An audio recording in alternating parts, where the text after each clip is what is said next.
Hey guys, this video, I am actually going to be doing a movie review of the Northman. So, I mean, yeah, my thoughts on the movie so far are, I'm going to start like a little synopsis, and was pretty much shown in the trailer, so it's not really spoiling it. The movie was about a boy who witnesses his uncle murdering his father and kidnapping his mother, and so he vows vengeance on his, he vows to kill his uncle, save his mother, and avenge his father. Obviously, different wording in the movie, but pretty much same thing.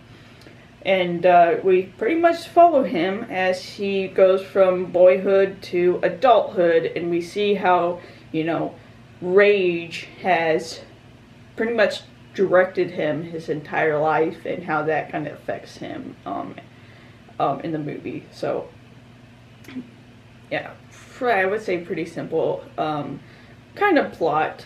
I think this was supposed, at least from what I've heard, this was the inspiration for, Shakespeare's Hamlet, this whole story.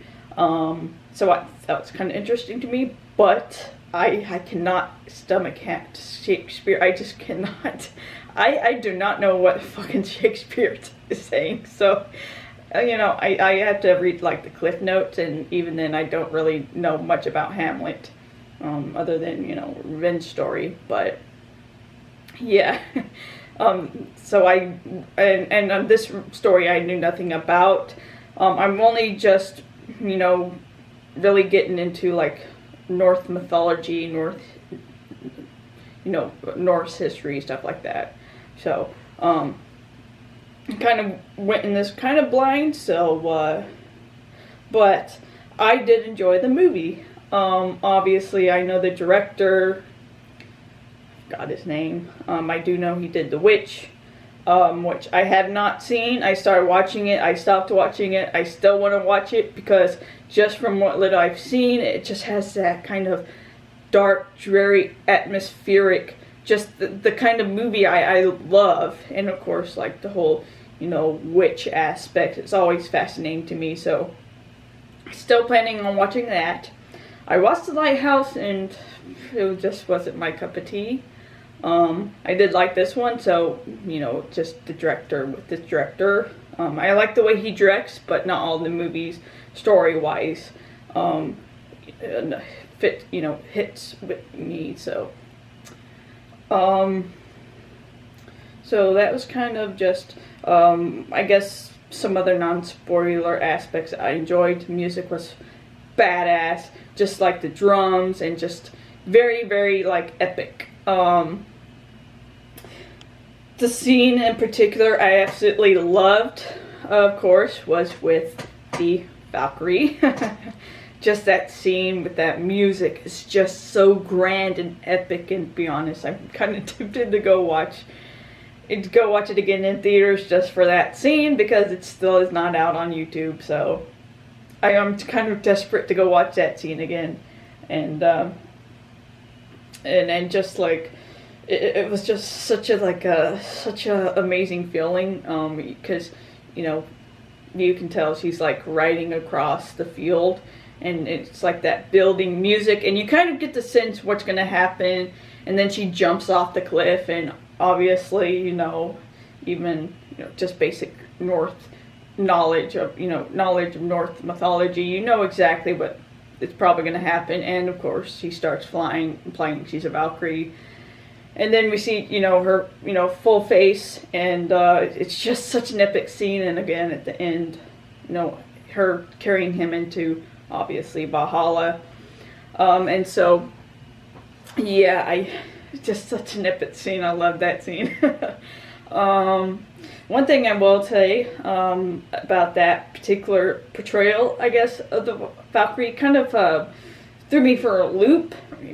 Obviously I'm so used to, like, the blonde, blue-eyed, beautiful Valkyries of, modern media, I guess you could say.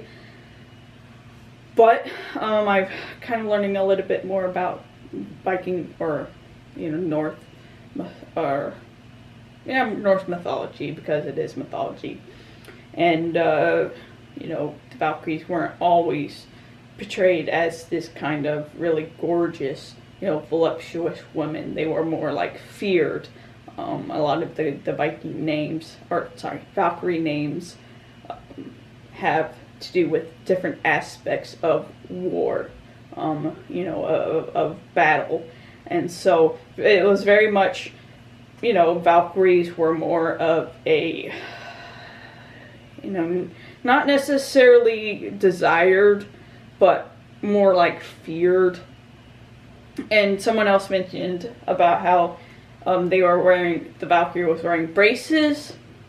Fairly certain I think that was actually supposed to be what they were, or that's what they were, but they were supposed to be like, runes that were carved into her teeth, and I think that's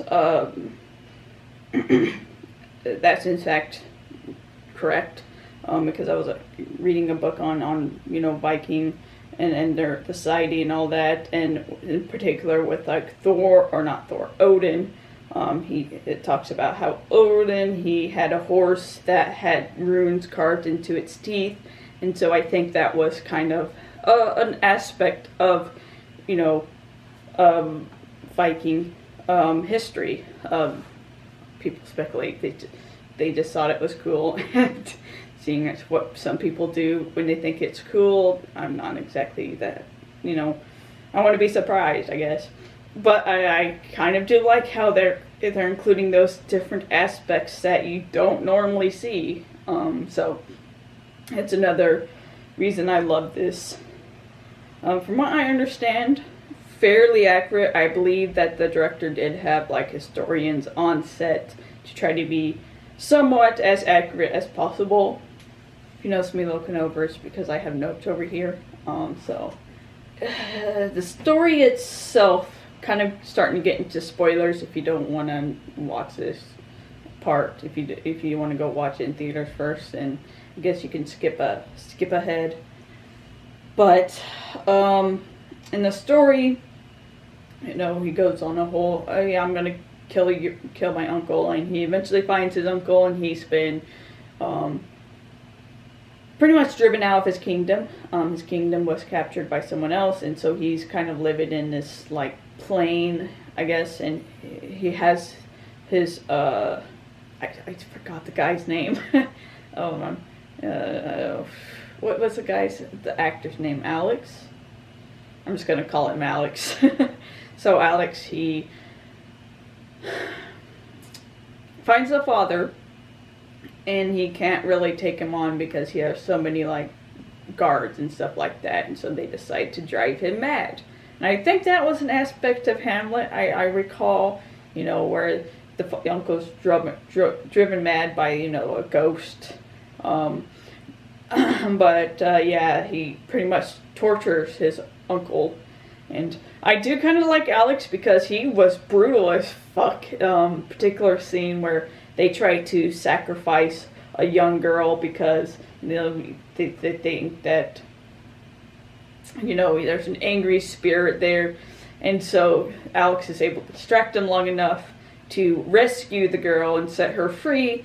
But then I think it was kind of like a priest, he pretty much guts and hangs upside down, which I love that kind of aspect, because that fuckers were willing to sacrifice, an innocent person just, to try to save themselves from this angry spirit. And so I feel that was a very fitting ending for them. So I kind of once again think it's just speak to Alex's character, because he was also concerned about saving innocent lives. He didn't just let her die because of what he was doing. He more just went after people who deserved it. And that's kind of when it's revealed, he reveals himself to his mother, and she she goes on this spiel about how his father was like a tyrant, and she asked the uncle to kill him.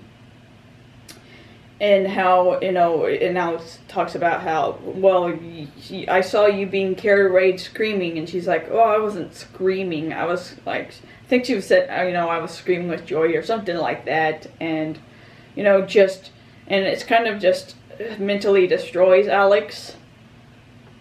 And so, with the mother, I'm kind of going back and forth with her character, because just the way that women were treated just in this movie alone, it felt very much like women were just, beholden to whatever male was there. So, whatever male had claim of her, I guess. So she didn't really have any real say in anything. She was essentially just trying to survive, I guess. And so I think that maybe she felt, because I did, at the very beginning of the movie, I did kind of feel very, like, uncomfortable with the scene between his mother and his father. There was this kind of feeling of resentment, or it just feels like they didn't love each other, I guess you could say. His father does focus very heavily on his son, and his wife, acknowledged him as a king and kissed his hand and all that. And that was really the only interaction we had between them. So it does kind of lend evidence to the fact that he was, the relationship was more just she was just trying to survive, and she didn't love him. So maybe she did ask his uncle, to kill him, and it was just another instance of the lesser of two evils, I guess. So she knew she was probably going to become the wife of the uncle, but it was, she preferable over, her husband being the wife to Alex's father. Yeah, and then, Alex eventually stabs her because she goes after him with a knife, I think. And she thanks him, so I think she was just, once again, surviving this life, and she hated living, and, once again, she probably was doing everything to get him to kill her. And so, yeah, it really does feel like this was just, Alex kind of a victim of circumstances, everything that happened to him, it just kind of drove him mad, to the point that eventually his uncle and him, after Alex kills his mother, he kills his uncle's two sons, and so they finally have this battle in a volcano, and they're butt naked. I can't help but laugh, because the director talked about how they originally wanted them to show their dicks, but they thought it would be too distracting for the audiences, because that would be the only part they focused on. And so knowing that scene kind of makes me chuckle, despite the fact it is very, like, dramatic scene. So yeah, once again, obviously they kind of kill each other, and then at the end scene is him and the Valkyrie again going up into the sky, into the doorway, obviously Valhalla, and it was just beautiful, beautiful scene.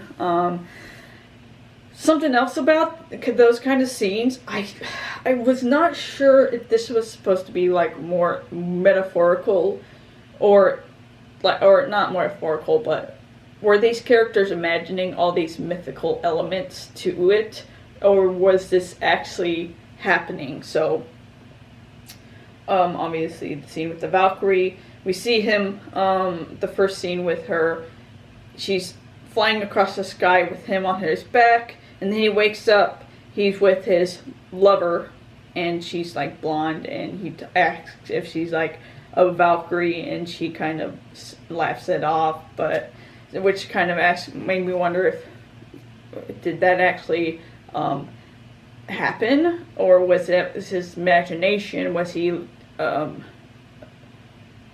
imagining it. And again, there's this scene where he goes and gets the sword, and then we get this whole fight scene with him and this like mummified dude, and then it goes back to him just staring at the dude and then grabs a sword, and this mummified dude just falls apart. So it's like it never happened. The fight never happened. So once again, was he just imagining all these elements, mystical elements? And so that was another interesting aspect, and once again makes me want to go watch the movie again to kind of see, you know, if I missed anything. I guess some problems I had, which aren't really that much. I did not like that there weren't many women in the movie. The only women was his lover and his mother, and the rest were pretty much slaves. There were absolutely no warrior women, which I know there are, you know, people that are so upset over some of the recent, you know, adaptations of Viking movies because, oh, it's so woke. You know, there is evidence of there being warriors, you know, female Vikings. They found skeleton evidence of female Vikings, and they've actually able to sex the skeletons to determine they were in fact female, and they were buried with weapons. They were buried with, I'm reading a book now, and there's this female warrior. She was buried with chest, or I think they're chest pieces, or at least game pieces that were usually buried with, you know, people that were considered, you know, military leaders, if you will. And so there is evidence of female Vikings, and kind of disappointed we don't really get any of that in this movie. It was all just male men. Kind of hoping with Netflix apparently slashing a lot of the animated movies and its shows, which pisses me off.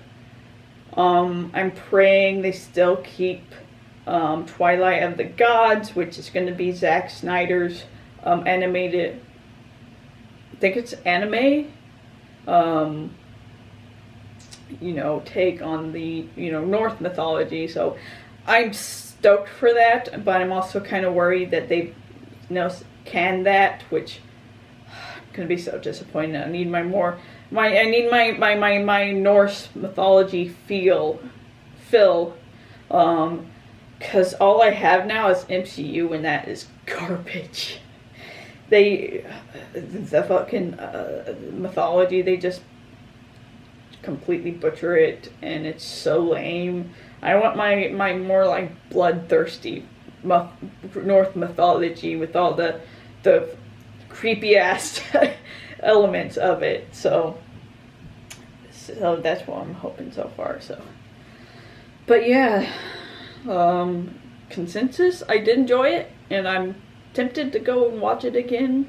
Maybe like tomorrow, day after, just because I want to.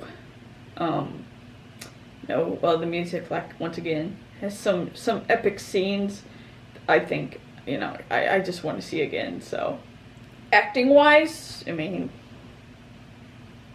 I wasn't like blown away by any of the acting. I mean, one aspect I did like was Alex. He, you know, he acts very much with his body, so he would hunch quite a lot. And I think partially because when he goes to see his uncle, he is hunching to look more like less intimidating, I guess, and to look dumber, because he does try to use the whole make him think that he's unintelligent, so that they won't catch on to what's going on. But he hunches a lot with his shoulders, and there are scenes, you know, especially when he is the berserker, I believe that's what he was supposed to be.